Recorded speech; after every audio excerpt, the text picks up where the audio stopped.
আমরা যে কর্মসূচি শুরু করেছি আমাদের কর্মী সমর্থক সবাই মানুষের কাছে ইতিমধ্যে মমতা ব্যানার্জির 15 বছরের মামাটি মানুষের সরকারের রিপোর্ট কার্ড নিয়ে বাড়িতে বাড়িতে গ্রামে গ্রামে পাড়ায় পাড়ায় পৌঁছেছে।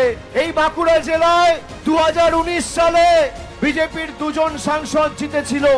আজও বিষ্ণুপুর থেকে বিজেপির সাংসদ 2014 সালে ভারতীয় জনতা পার্টি কেন্দ্রে ক্ষমতায় এসছে। আজ 2026, 12 বছর বিজেপি ক্ষমতায়। বিজেপির রিপোর্ট কার্ড কোথায়? বিজেপির কোন কর্মী সমর্থকের জবাব দিতে পারবে? যদি রাজনৈতিক লড়াই লড়তে হয় তাহলে তথ্য পরিসংখ্যানের ভিত্তিতে রাজনৈতিক লড়াই লড়া উচিত। লড়াই হওয়া উচিত বাসস্থান, রাস্তাঘাট, পরিকাঠামো, জল, স্বাস্থ্য ব্যবস্থা, কর্মসংস্থান, রুজি রোজগার এর উপরের ভিত্তিতে।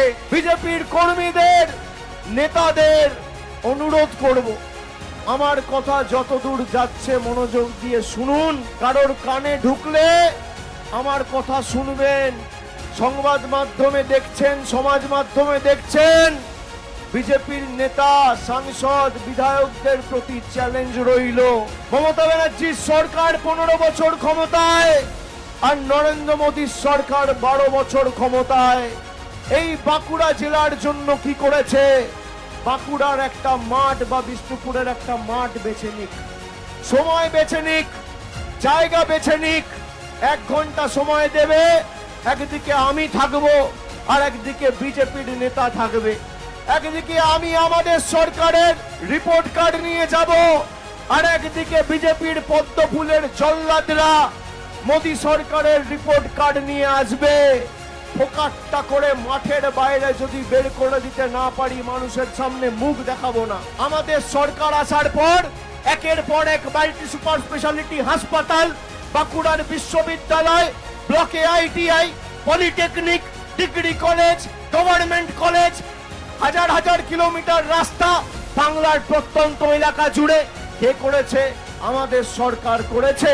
মমতা বন্দ্যোপাধ্যায় সরকারের সব থেকে বড় সাফল্য বা সব থেকে বড় পুরস্কার কি মানুষের কাছে? মানুষকে যে বাঁকুড়ার বিস্তীর্ণ এলাকা জুড়ে মাওবাদীরা এককালীন দাপিয়ে বেরিয়েছে, আজ সেই বাঁকুড়া শান্ত। আপনার যত ক্ষমতা আছে আপনি ইডি লাগান, আপনি সিবিআই লাগান, আপনি ইনকাম ট্যাক্স লাগান, আপনি কেন্দ্রীয় বাহিনী লাগান, আপনি নির্বাচন কমিশন লাগান, আপনি মিডিয়া লাগান, আপনি ইনকাম ট্যাক্স লাগান, যত অর্থ বলেছে প্রয়োগ করুন।